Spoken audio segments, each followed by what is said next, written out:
Haye akan melakukan tendangan penjuru. Ada 5 pemain Indonesia lakukan, sudah berbahaya. Dan gol! Abang Jai! Abang Jai! Alhamdulillah menjadi 1-0 untuk keunggulan Indonesia atas Vietnam di Stadion Midin. Menyala Bang Jai, menyala Bu Farouk. Luar biasa bagaimana sebuah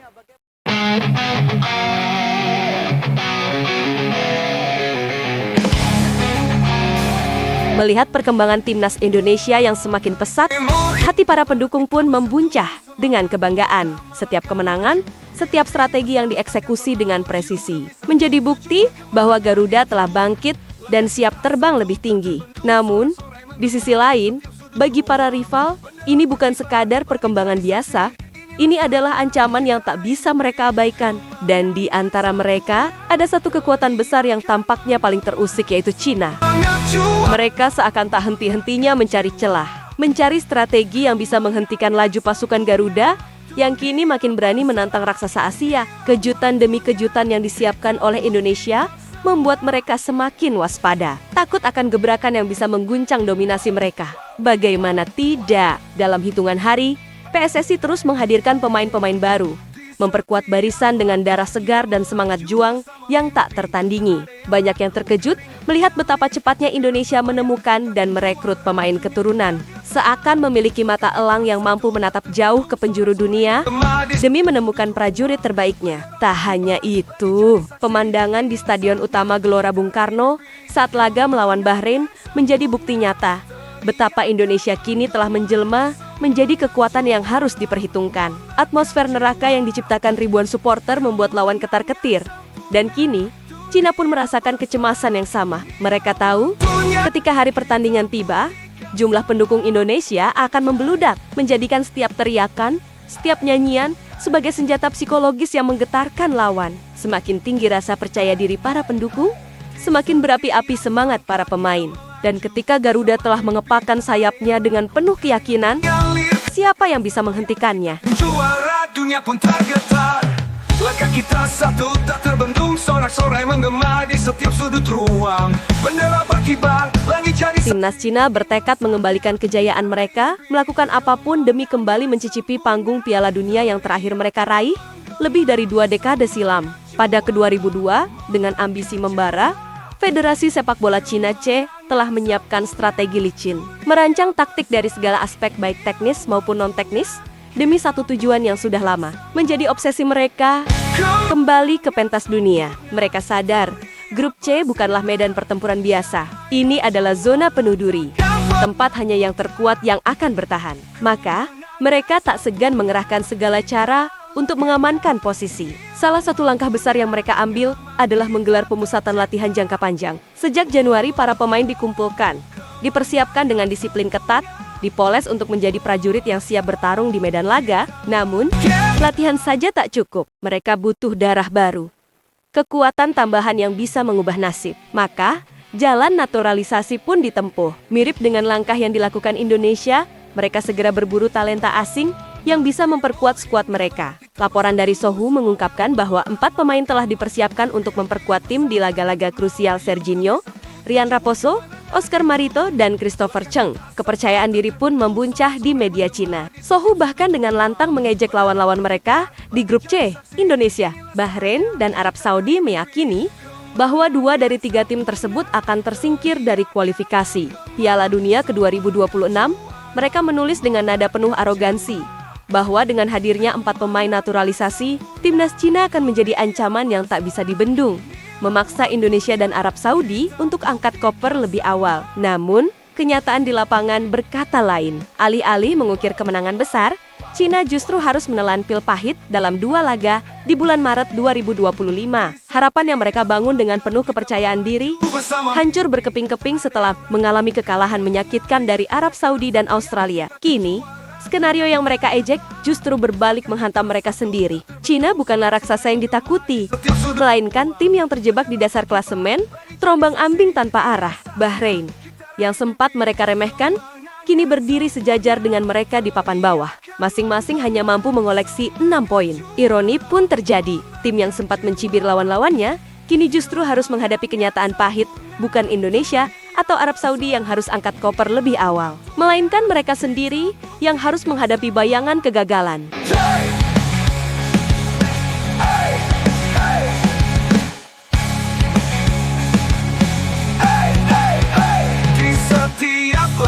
Di tengah riuh rendah pemberitaan, media tersebut kembali menggemparkan dunia sepak bola dengan kritik tajamnya menyebut bahwa program naturalisasi Indonesia tak lebih dari sia-sia belaka. Bagi mereka, kemenangan 2-1 di leg pertama menjadi bukti bahwa langkah Indonesia tidak membawa dampak signifikan. Masuknya Ole Romeni di lini serang pun dianggap tak akan mengubah nasib tim Garuda. Klaim tersebut didasarkan pada analisis statistik performa Ole bersama FCI Ultra, yang kemudian menjadi pemantik ledakan viral di jagat maya. Ucapan sinis itu pun tak butuh waktu lama untuk sampai ke telinga sang pemain.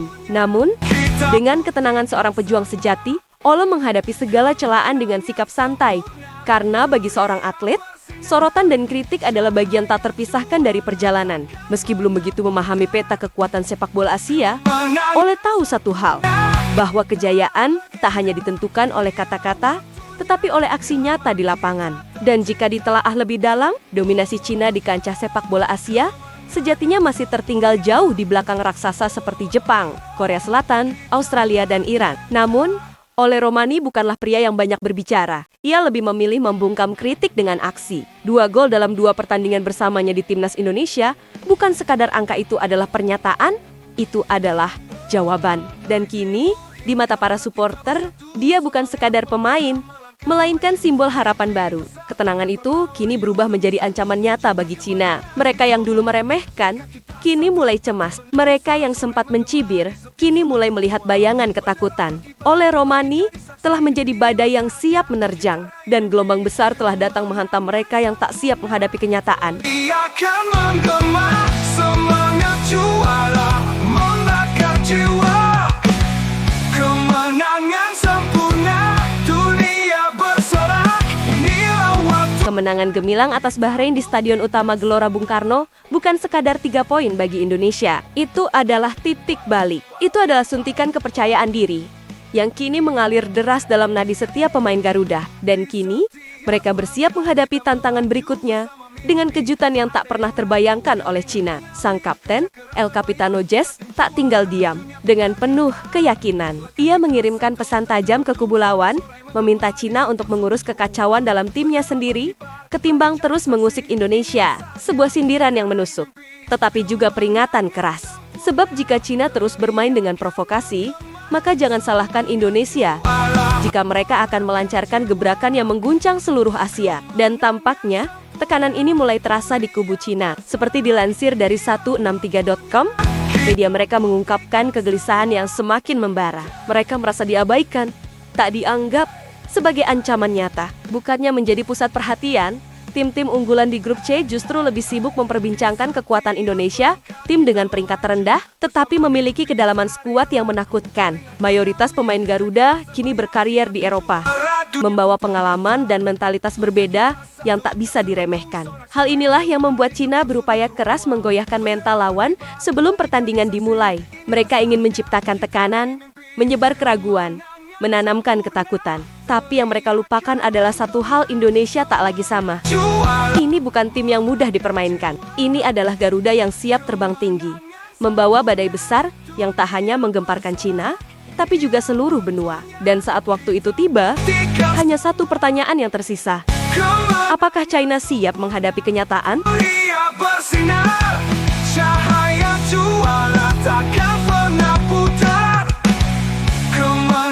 Bayangkan sebuah lautan merah yang bergemuruh. Ribuan suara bersatu dalam pekikan yang menggema hingga langit. Itu bukan sekadar stadion.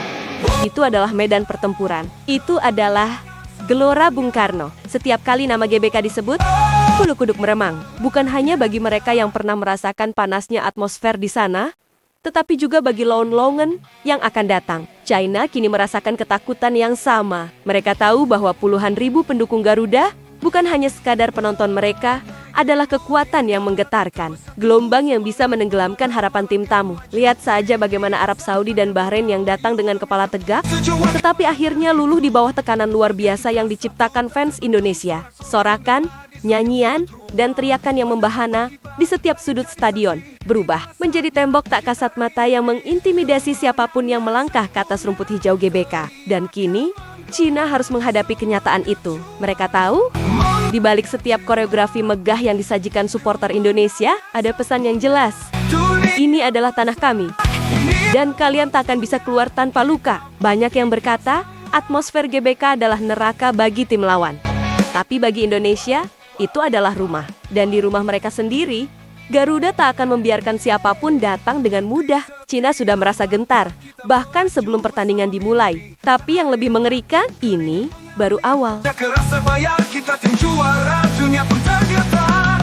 Langkah kita satu tak terbendung, sorak-sorai menggema di setiap sudut ruang. Bendera berkibar, langit jadi saksi, inilah saatnya kita raih mimpi. Saat semua mata tertuju pada Patrick Kluivert sebagai nahoda baru timnas Indonesia, ada satu sosok yang justru mencuri perhatian para pengamat sepak bola Eropa, Alex Pastoor. Dua laga debut Kluivert memang tak banyak menarik perhatian, tapi komentar tajam dari para pakar Belanda justru membuka pandangan baru. Wartawan sepak bola ternama, Waterbomen, tanpa ragu menyebut bahwa Pastoor adalah sosok utama yang menggerakkan tim di balik layar. Bahkan, dalam sebuah wawancara di ESPN, ia terang-terangan berkata, "Bisakah kita diam-diam sepakat bahwa Pastoor adalah pelatih sebenarnya timnas Indonesia?" PSSI memang tidak mengatakannya, tetapi inilah kenyataannya. Pernyataan itu pun diamini oleh mantan bek timnas Belanda, Kees Luiks, yang menilai bahwa Kluivert memiliki pengalaman tapi tidak cukup konsisten untuk menjadi pelatih utama. "Saya tidak bermaksud merendahkannya,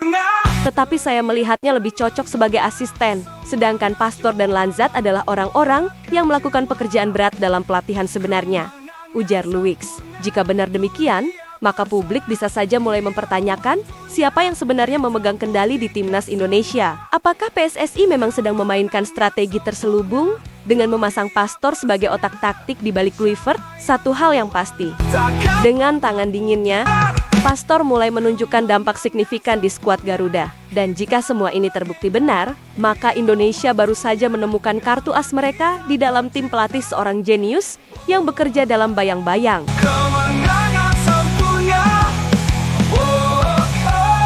kita legenda.